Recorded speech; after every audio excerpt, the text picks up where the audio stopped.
Hello and welcome to Qsports. I'm Mudu Gajaga and thank you very much for joining us. Coming up today, we're going to talk about the Gambia Secondary School Sports Association. They have a big event coming, that is the Inter-Schools Athletics Championship. The finals are going to be held within 3 days, sometime next week. And we'll bring you the details of that. I have members of the association with me in the studio. We'll also be looking at a Gambian sports journalist who made a global standing by receiving an award at the AIPS, that is the Association of International Press Sports, the global body and federation for journalists in Switzerland. In Lausanne, that is Buba Jallo. We'll be talking to him about his groundbreaking story where he talked about grassroots football development. It's an investigative piece. And we'll be looking at a Gambian who represented the country at the Leadership Academy Awards and competition in Dakar, Senegal, in build-up to the Youth Olympic Games, which Dakar is going to host. That event is kind of a mini Olympics, an Olympic for the youths. Khadija Tujeng is her name. We'll be talking to her later on the show. We will also be paying tribute to our fallen colleague who is Mbaikor, a sports presenter at Star TV and Star Radio, who was passed away 2 days ago and was laid to rest yesterday at the end of the program. We'll be paying tribute to. But first, let's start to talk about Inter-Schools Athletics Championship. The final will be held between the 23rd to the 26th of April. And this competition is where the Jina Bass, the Ibrahima Kamaras, the Sengan Jobs, Aliou Diouf, and so many other athletes, the Gambia who represented us at the global level, at the Olympic Games, the Commonwealth Games, the African Athletics Championship, and the ECOWAS Athletics Championship. All those competitions, this is kind of the breeding ground for these athletes. And I have members of that association with me in the studio. First is the Secretary General, Mr. Lamin Jame, and also Ibrahim Abba, who is in charge of their media affairs. That is the Athletics Championship. First, Mr. Jame, welcome to the studio. Thank you, Gajaga. It's a pleasure once again to be part of this very important sport file. Thank you very much. Ibrahima? Yeah, good morning, senior colleague, Mr. Gajaga, for having us today at QTV to dive onto the issues regarding the upcoming National Inter-School Athletics Championship to be held at Kinderdorp Bottrop Technical Junior and Senior Secondary School. Thank you, Ibrahima. And Mr. Jame, this time around, you are in partnership with our very own self, that is QCell, Senior Boss, the best GSM network service providers. They see a lot of importance in supporting athletics. And first, let's start with that, your partnership with QCell, how it came about and what benefits. And this is not the first time, even last year, QCell were a part of it. Very well. Like you said, it's a blessing in disguise because we have been yearning for this. Anytime we have a press conference where we have engagement with the media, one thing that we always emphasize is partnership, support, sponsorship. And I think QCell is one of the partners, great partners to education in general. And they have seen the need that they need to extend the support that they have been given to educational sector and include sports there because sport is an integral part of our education. As a result, they came in last year and then but little bit late, so they could not take part in our athletic championship. And this time round, they are there full time from the beginning of our season up to the next, I guess, 4 years now. So last year, when they came, the athletics was a little bit late, but for football, they found that one on the ground, and then they started supporting the football. They provided jerseys for all our finalists, and also they provided trophies and a cash prize of $250,000. And on top of that, they've also provided some SIM cards and credits to the members generally, and then even the spectators, the school-going children that are part of the program. We are all served. So it's a big achievement as far as secondary school sport is concerned to have a great partners like QCell that are almost in every aspect of our Gambian generally, our activities in general.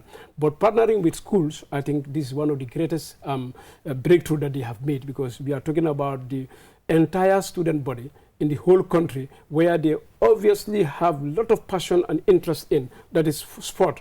If QCell comes and partner with us, obviously it's a great achievement for us and a great achievement for the Gambian people in general. The final is up on us now, 23rd to 26th, Kindred of Buttrop Technical Senior Secondary School in Brikama.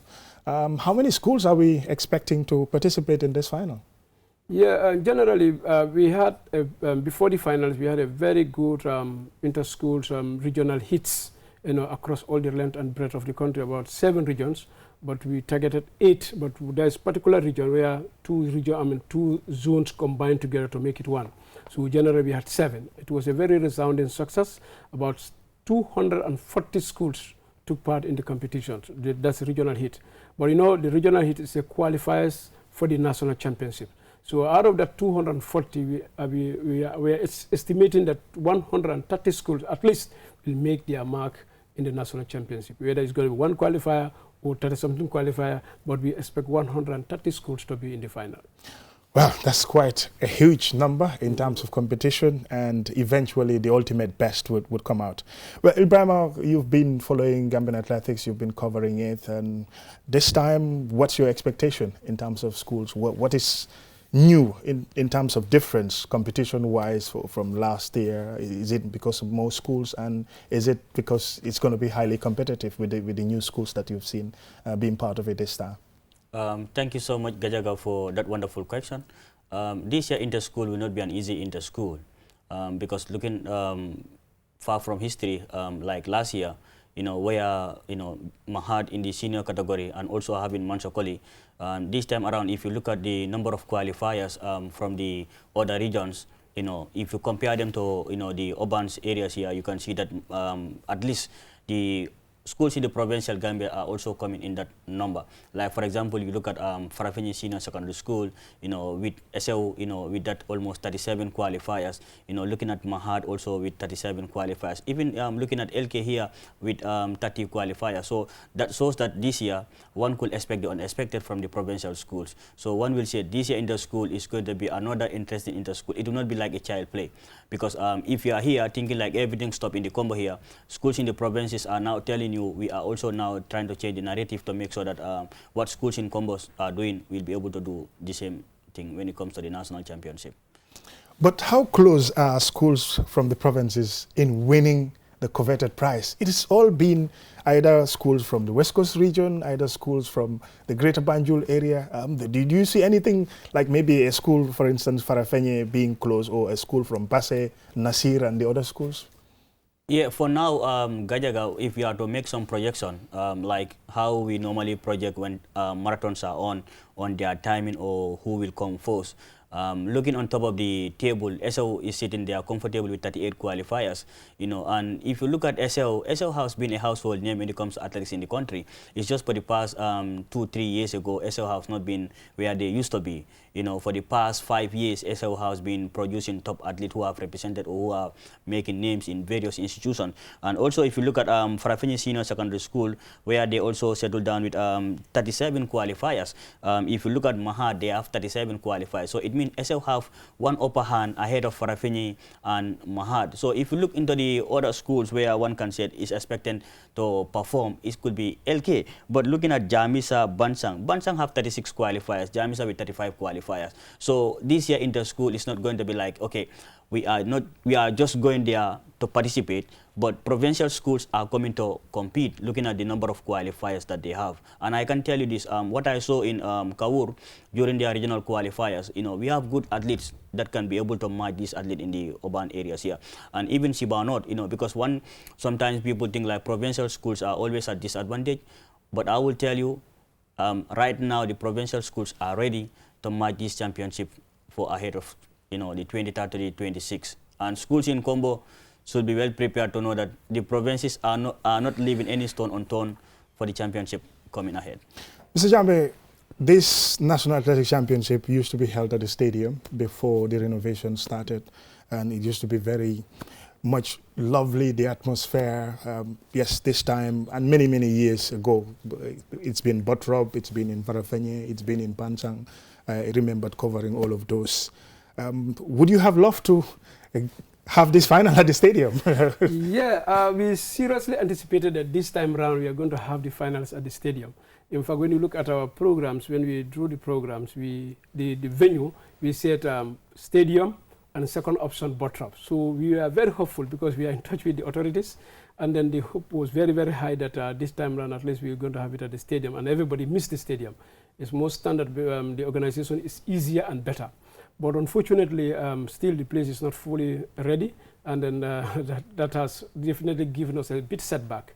But all the same, we have to accept the situation the way they are, and then we manage. We have been to many places, we have been changing venues, like you said, but this time around we decided to come back because going to the provinces is very symbolic, it's very good, and also give them the taste of the championship. But it comes along with a lot of cost.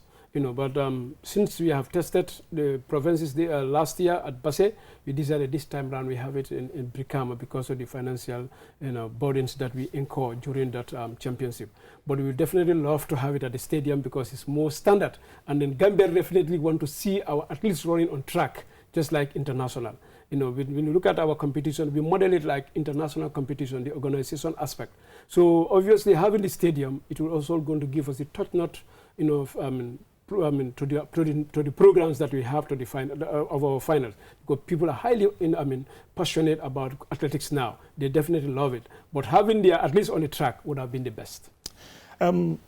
Usually when it comes to inter-schools, yes, everybody loves the competition, people love their athletes, schools would come in their numbers and support, but it's not without some issues here and there. Either a certain school would feel the judges have not been fair to our school. We came first, we came second, and sometimes, in fact, a little bit of hooliganism, if you like. And the Secondary Schools Sports Association would impose fines, ban certain schools. Have you experienced anything like that in the regional championship prior to the final? Generally, there is a great improvement as far as that aspect is concerned. There is a great level of comportment, and then discipline from the side of the athletes, the fans, and as well as even the PE teachers. And I guess people are beginning to understand that sport is all about friendship, bringing people together, and allowing the kids to showcase their talent. Once we give them that enabling environment, that aspect of violence will no more be there. Because at the end of the day, these are the people who are going to be moved from that school level to the national teams and represent the whole country. So there's no need of such. Sport is almost linked to some issues of this argument here, violence here. But to a very great extent, it has definitely dropped down. We have not experienced much. It's only at KM where the second day there were a little bit commotion. It was not even very serious. And then we were able to trash it out that morning. And then the last day, that was the final, the regional finals, there was no issue at all. Everybody comported themselves. They understand the realities that this is our own program. And I think people are now taking the ownership of the program more. So that's now making our program to become more and more peaceful. And then I assure you, this final is going to be very, very peaceful. Because if you can go across the length and breadth without any major incidents, even the aspect of fine, the schools, it has not come to be a part of our program this time around. We have not fined any school, we have not suspended any athlete, we have not suspended any school. So meaning everything is okay, and then the people are now ready to go to the championship. And I believe this championship is going to be one of the most peaceful championships ever. Ibrahim, athletics is always competitive, especially at the schools level.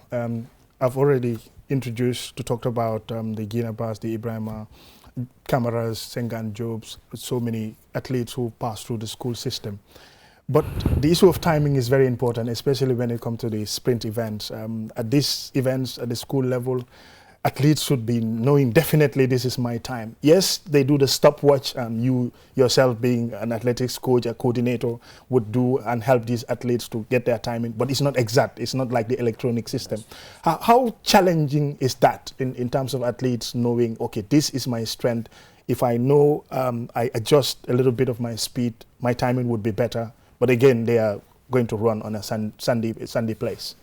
Thank you so much, Gajaga, for that wonderful question. I think it's very, very important as much as we're talking about the renovation of the stadium as for the installation of the track, it is also important for the Ministry of Youth and Sport to consider having electronic timing for the Gambian athletes, because most of the time, most of these athletes will travel to Senegal where they can have where they have access to this electronic.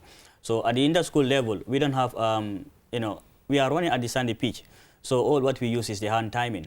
So at that point in time, the athletes, once they are exposed, that's the time some of them will be like, okay, this is track. Like, for example, like the schools games that was held in Algeria, that was the first time for some athletes to run on track.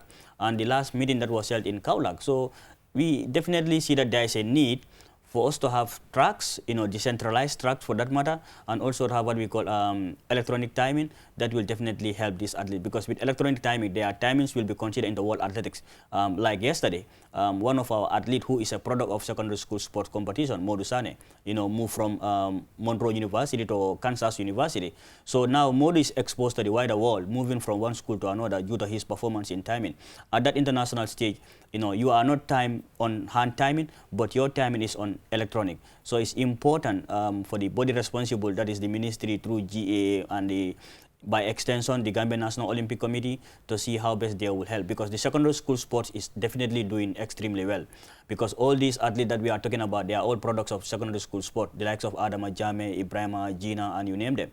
So once we have the necessary equipment for the athletes, we'll be able to produce more and more results. Like, for example, looking at Buba Bayo, who is the continental athlete for the 100-meter African schools game. We have seen the likes of Rohi Kamara of Mahat. These are people that, just from the sandy pitch representing the Gambia at international stage, setting a good timing. Like Buba have a time of 10.64 in Algeria. So if Buba was training, using electronic timing, one will say Buba can even come to 10 blank or something very close to 10.3. So we definitely need these materials where the athlete will be able to be exposed before actually, leaving the Gambia to other international competition. We have a lot of opportunities that athletes can be considered outside, but even colleges or universities in US, once you ask them about, whether they have interest in, an athlete, all they will ask is for the World Athletics Profile. And the World Athletics Profile is not hand timing. Even looking at the African Senior Championship that is coming to be held in Ghana, there is a portion where, there is stated for hand timing and electronic timing. So you will see the gap sometimes is huge. So we definitely need these materials for our athlete back home in the Gambia. Mr. Jambe, when it comes to support for organizing this event, your last year's event, I've seen a lot of former athletes, teachers in schools, lots of volunteers who came in to help. How does this help in getting the finals smoothly running? I think this is one of the biggest achievements that the school sport have made, because we try to involve everybody. One is we make people to believe that they are all partners, in development. Even though you're an ex-athlete, you have excelled in life somewhere else, still we can remember you and then said, can you also come and support? Equally also motivates the athletes a lot, because these athletes, some of them come from a very poor background. They struggle in life. Some of them, they depend on their teachers, they depend on their sport masters and the like for their basic and daily needs. So giving them materials, those small could be, but it's a big things once they receive it and even share with their parents. For instance, an athlete go home with a bag, and so to their parents that this is the bag that I have. Obviously, it's going to, at least, relieve the parent from struggling to buy a bag for the child for the next academic season. So definitely it motivated the athlete. And in fact, it has made the athletes to strive very hard, that if I work very hard, if I come up with a very good position, obviously I'm going to have something. And I think this time around, in fact, we try to even open it more. In the past, the media team was the one that even came up with this initiative by reaching out to the ex-athletes and then some of the people that are highly interested in sports. But this time around, even the executive have taken the ownership of the program now. We equally did the same thing now. For instance, when you said 100 meters, all categories, both junior, senior, and then the total overall best in 100 meter, we said somebody will sponsor that. For instance, like what we have done this time, we have already shared it. We said 100 meter Gina Bas will sponsor, because he's the icon when it comes to 100 meter female. 100 meter male, Kamara will sponsor that one. 200 meter, we said Adama Jame will sponsor male and female, Maimuna Jallo will sponsor that one. So equally, we even open it more. We included the president of GNOC, Baidudu Jallo, to sponsor a prize. Kapi Juf already to sponsor a prize. In fact, he even pledged $5,000 that is going to contribute as his own personal donation towards that prize. So we have opened it up, and then we have involved so many people, and I believe if all of them come, obviously it's going to motivate the athletes immensely. Even the ministers, Minister of Basic and Secondary Education, they have given her an award to present, to support, to sponsor.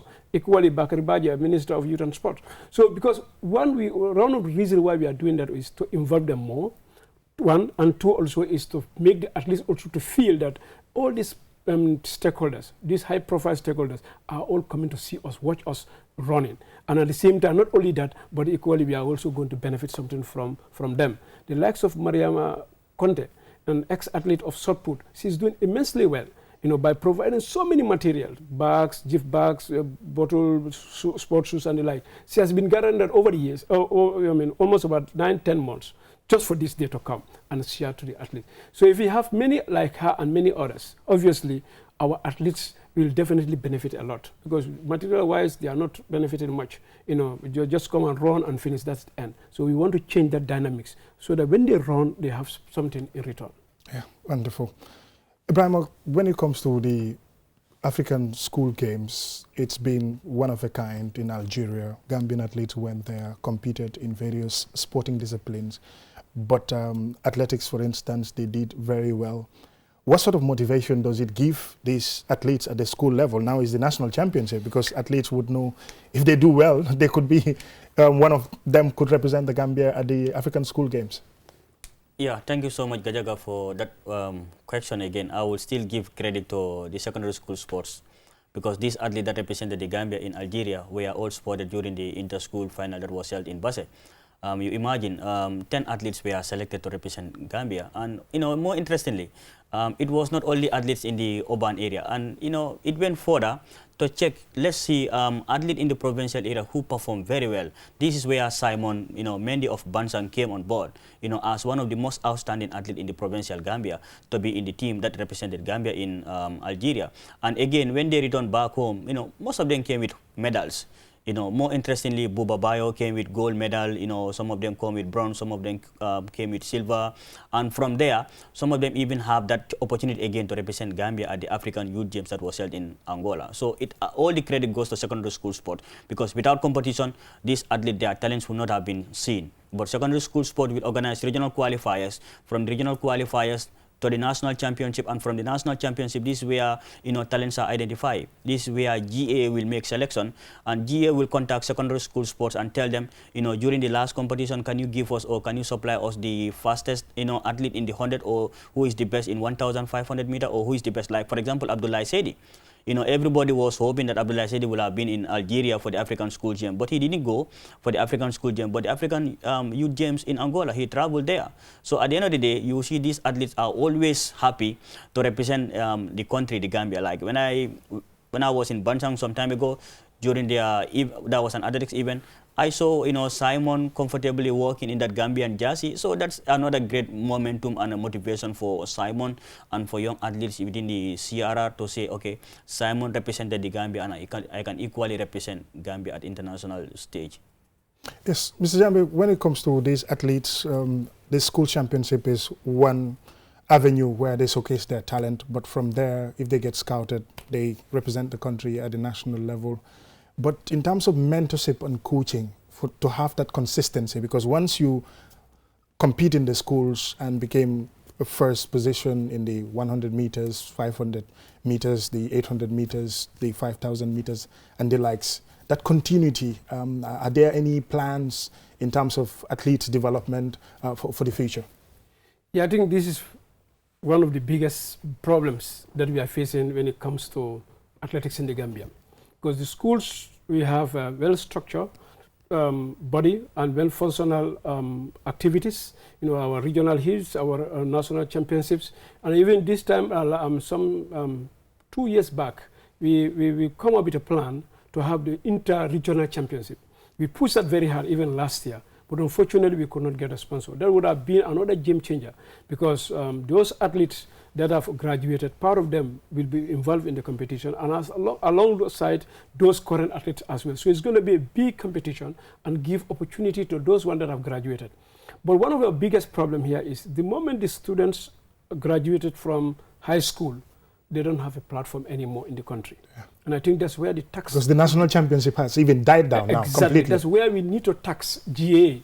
Because I have said it, even some forums with the GA officials, that we cannot wait for the stadium to be completed for us to have our national championship.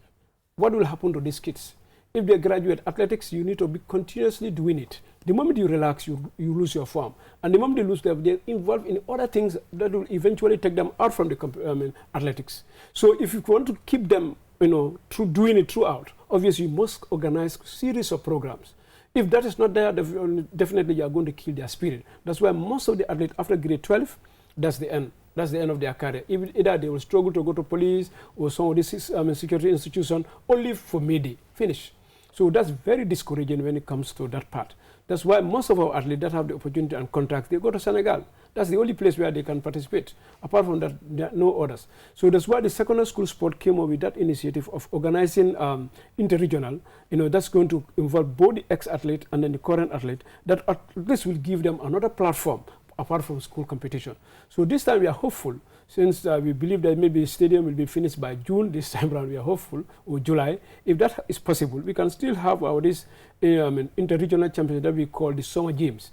If we have a good sponsors, obviously we'll be able to hold it, and it's also going to help. But we also need to tax GA as well to organize the national championship. Otherwise, all what we are doing is going to be meaningless. That's why when you look at the transition from the junior level to the senior level, there's a problem. At the junior level, they can go for competition and come up with medals, just like this school GM that it has been manifested. But from there, then when you go to the senior level, how many medals are we bringing? We go to the competition at times, only one person will only have medals, and that's the end. All the others, they will only play, they will only run, maybe they will only stop at the semi-final level, or even to make it in the final 8 becomes a problem. So this is one of the biggest problems, and together we need to address that one. Both the Ministry of Youth and Sport need to be involved, the GA, GNOC must all involved together with secondary school sport. We map out strategies of how to address this. Otherwise, this aspect that people are so passionate about, and then they want to take it as their career, we are gradually killing them once they transit from high school to senior, to become national athletes. Just to wrap it up, when it comes to athletics, the competition, most of the athletes in schools, people see them as, okay, they playful, all that they want to do is athletics. How important is the aspect of education? We've seen recently some Gambians got scholarship to do athletics in the United States of America in colleges and universities, but you have to be very good at academics to be able to get that, because for those scholarships, when it comes to your grades, they look at it very thoroughly. It's not about you being the fastest athletes in the world. They're not interested in that. So how important is it to advise the athletes to take also their education seriously, much as you are competing? This is a very, very good point. And I think this is where a lot of gaps are met. Like students that are involved in athletics, they believe that once you are involved in athletics or you are involved in sport, education is not your area. And after sport, what else are you going to hold? Yeah. Suppose you have an injury that will deny you from continuing your career in athletics or in sport. What else are you going to pick? And I think that's where the challenge comes. Our PE teachers, our sport administrators, our educational officers in our schools obviously need to mentor our kids, our athletes, particularly school-going children, advise them strongly that you must involve in academics, you must go to class, and that will link you to be part of the national, to be part of the school team. If you don't go to class, you will not participate. It has been our mantra that you cannot allow students to participate, or at least to participate, who are not school-going children. And our concept here is school-going children must be students that will be going to class and at the same time going to the field to train. So that's how it's supposed to be. Like he rightly said, Modu Jaju, who is currently in America, he hailed from Mahat Senior Secondary School. So it has been our motto that you must go to class by force and you must sit through the exams. And even if we are going to help you to move from one end to another, but you must also have some effort to put in place so that you can be moved. And then because of that, that helped Modu to go to US. Modu did not just go because of sport, medals here and there only. No, she presented a grade 12 certificate, and then there are requirements that you need to have. before you go. And I even spoke with him some time back. He was telling us that, you know, their scholarships depend on their performance. Your performance here in class, once you are in the if your performance drop, obviously they will forfeit the scholarship. Yeah. So this should be a learning point for all our athletes, even our PE teachers, to understand that we must help these children when they are young to go to school and match with their athletics.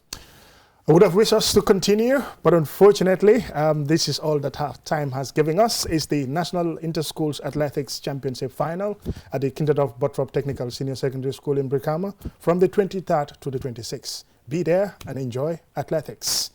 And we will now take a short break. When we come back, we'll be talking about a Gambian sports journalist who received a global award for a very important work, investigative piece that he did about grassroots football in the Gambia.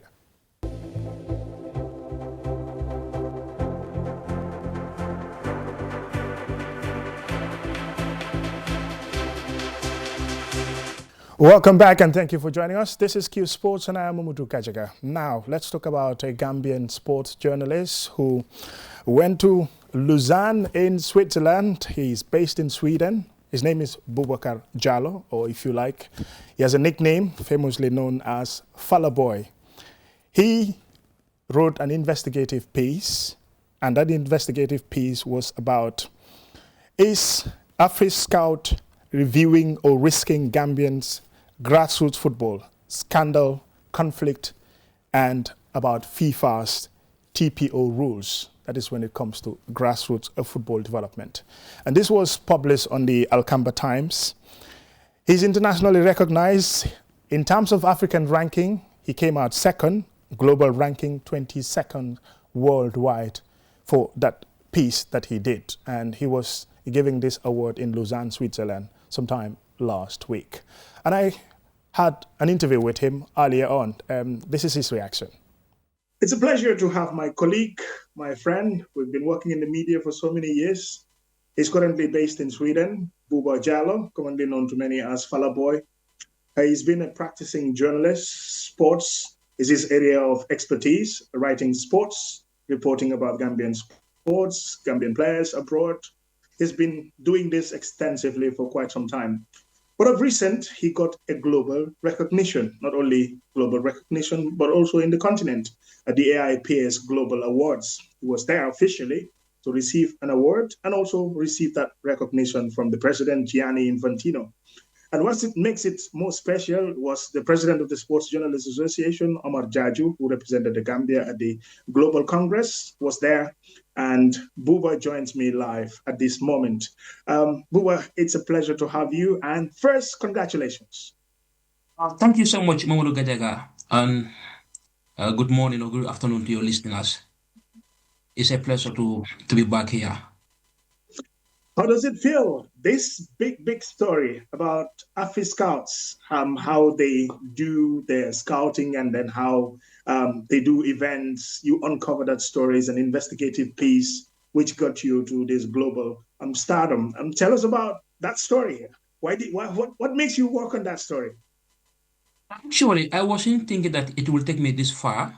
I wrote this story out of passion, to protect young Gambian players, because I believe that.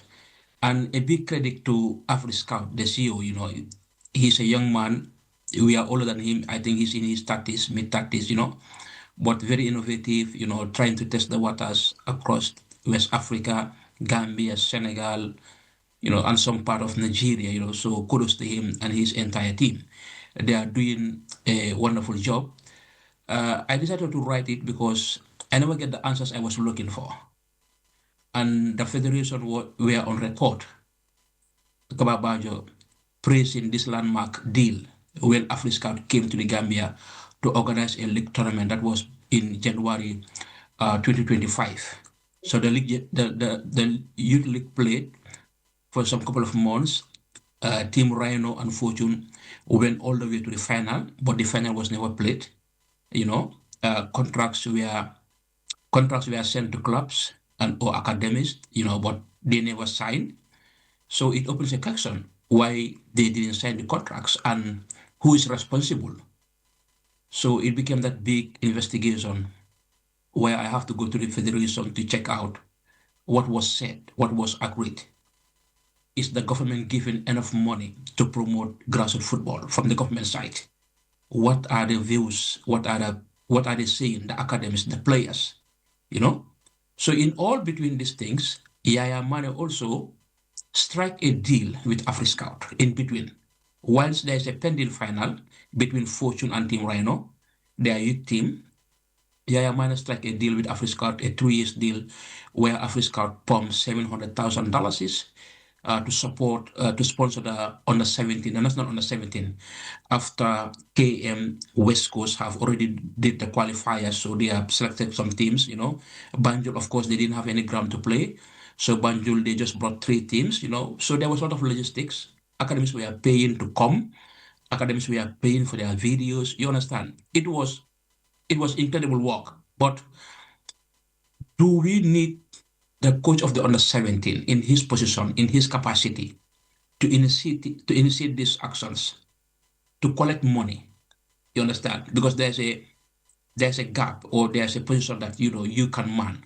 And I'm glad after all these findings, one of the revelations is that now the federation is going back to their talent identification, which should have started earlier. You understand? So I am glad, like, these are some of the impacts. So I went and spoke to Ladinya. She spoke to everybody. Okay, there was this talent identification program that you were running from Carton to Kayona.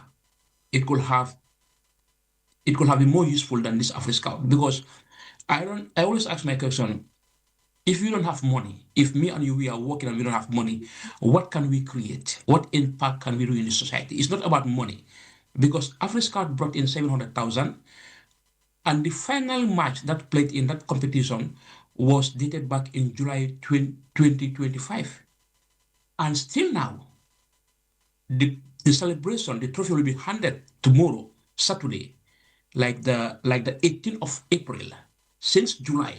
So they are going to hand out these ceremonies, and there is no glamour, because it has already happened.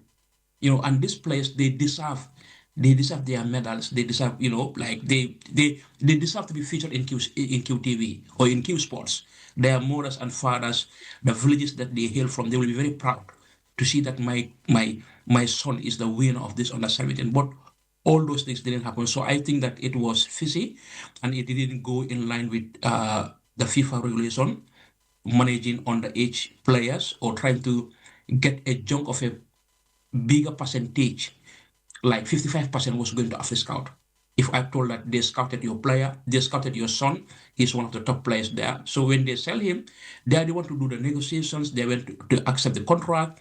So they were going to get 55% of the money, 35% of the money goes back to the academy, and 5% goes to the Gambia Academic Association, which also is a red flag. Okay, it's not a registered association under the federation, but are they not being subvented by the federation? Why are they taking 5%? And I can throw this question back to you, Gajaga. Like, you see, today we just received the news that Modolamin Dabo has left for Hamabi. Suebu Kebe has also left previously. Fansu Diba. All these players that made their journey from the Gambia, it was not complicated. So why can't we do the same process? So that's why accountability is necessary, to make sure that we protect, because most of these clubs or these academies, they never signed a deal. They never accept the contract, but they played the games. Both tournaments played the games, and that's where it landed. And I'm glad that, like, the FIFA guys, they came and look at the article, and they agreed that there were some foul play, and I give the credit to Namdi Afriscout, because I also allow him to express himself, to show me his satisfaction, because he told me that he was purposely doing that because the federation failed to step in terms of money, in terms of logistics. So sometimes the federation, we take off a lot of projects, we quantify them, we want to do so many things, you understand, but the quality and the impact is very costly in the normal Afro-Gambian.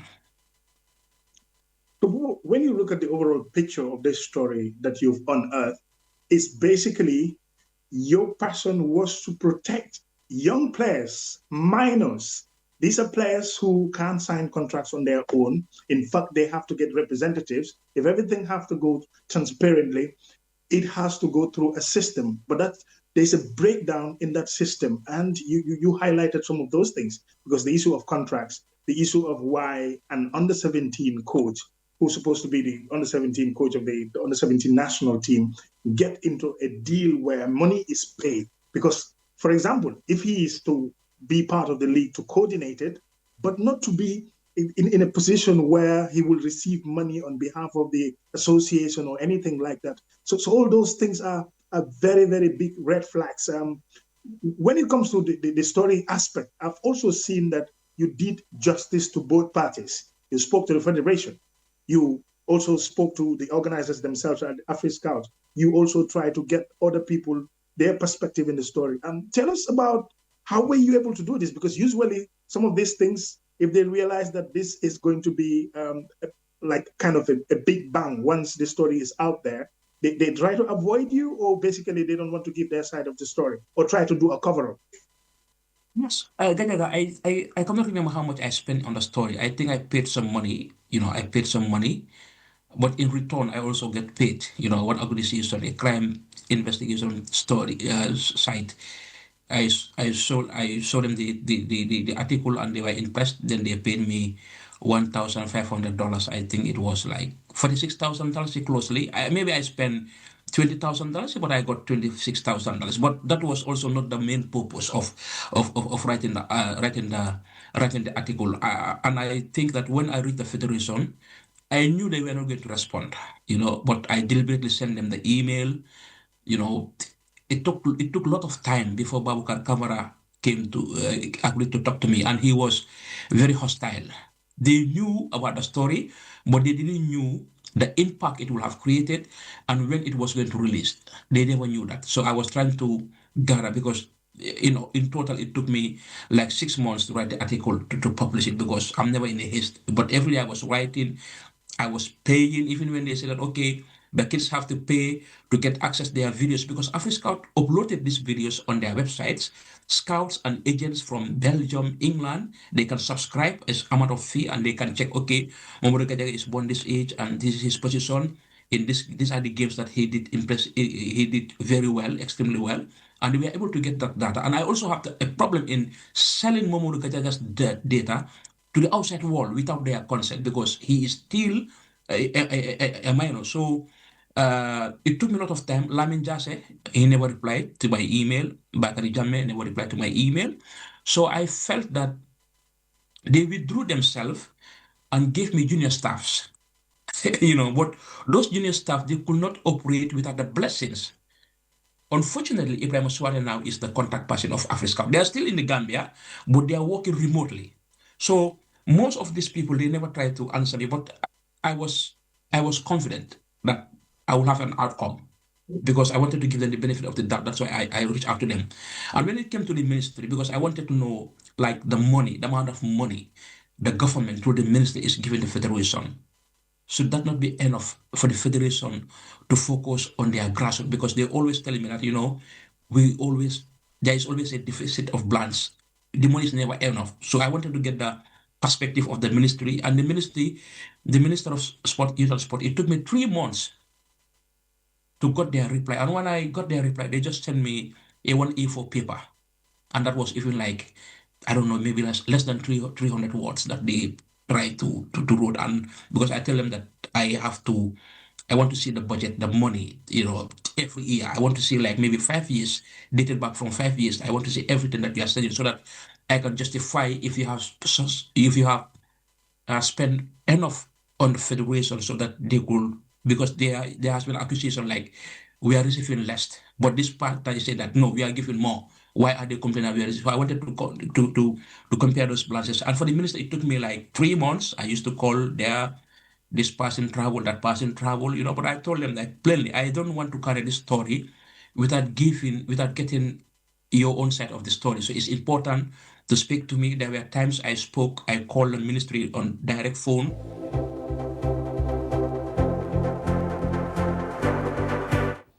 Well, that's Buba Jallo with that investigative piece about AfriScout when it comes to grassroots football development in the Gambia, some of the scandals which happened there, which has given him this global recognition for the incredible story that he unearthed when it comes to grassroots football development in the Gambia through a partnership with the Football Federation. Some of the issues that didn't go right, they're mentioned in that interview. Now let's talk about Khadijatu Jeng. She's an ambassador. She is part of the leadership training for the Youth Olympic Games, which will be held in Dakar, Senegal, few months to come. And she talks about this life-changing experience that she had over the past few months. I earlier on had an interview with her. Okay, it's a pleasure to talk to Khadijatu Jeng, who is Gambia's representative in the Leadership Academy program, currently ongoing in Dakar, Senegal, where she is one of the participants as part of the Youth Olympic Games. Khadijatu, tell us, what's this experience giving you? How are you living the experience? Okay, hello everyone. My name is Khadijatu Jeng. I am 25 years old and I am a Gambian. I'm here to represent Gambia in the Youth Olympic Games of Dakar organizing team. Okay, it's been a pleasure and a pride, and I feel proud to represent Gambia in the Youth Olympic Game organization. And since my arrival here, it's just been experience upon experience. So I feel grateful, really. The experience are very, very, very significant. Just to paint a picture, tell us what are some of the things that you've been through? Okay, upon arrival in Senegal, we spent a week in a hotel. Then the Learning Academy started on the 12th of January to the 27th of January.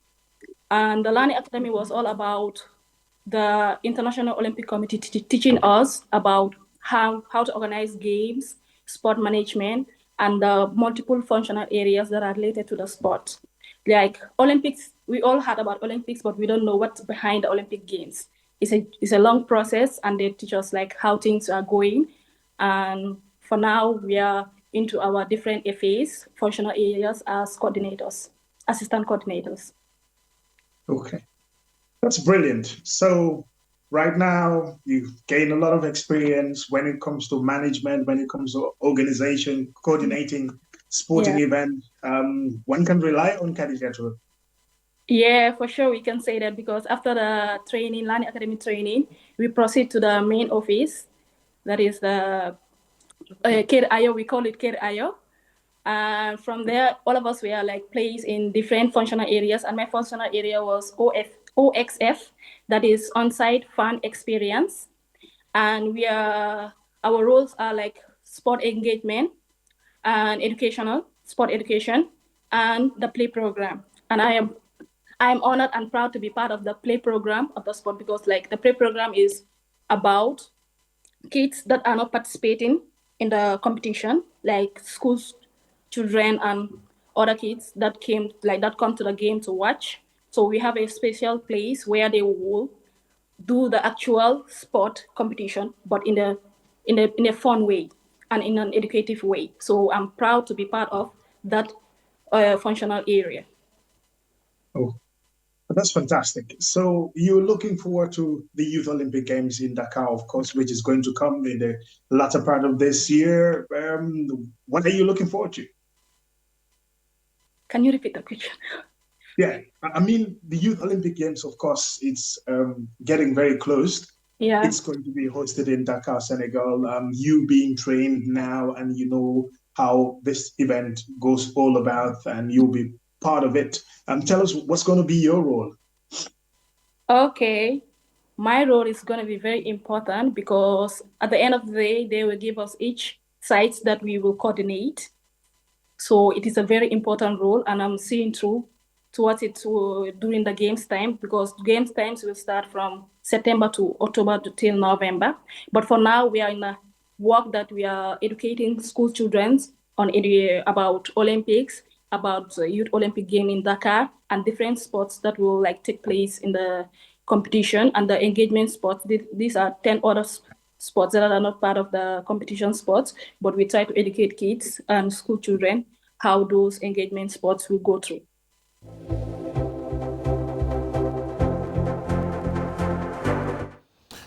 Now on Q Sports, we're going to end this program on a very sad note after we've lost a colleague in the sports media fraternity. His name is Mbai Kaur. He used to work at Star TV, Star Radio as a sports presenter. Until recently, we were in Dakar, Senegal together to watch the Gambia's international friendly with Senegal on the 31st of March.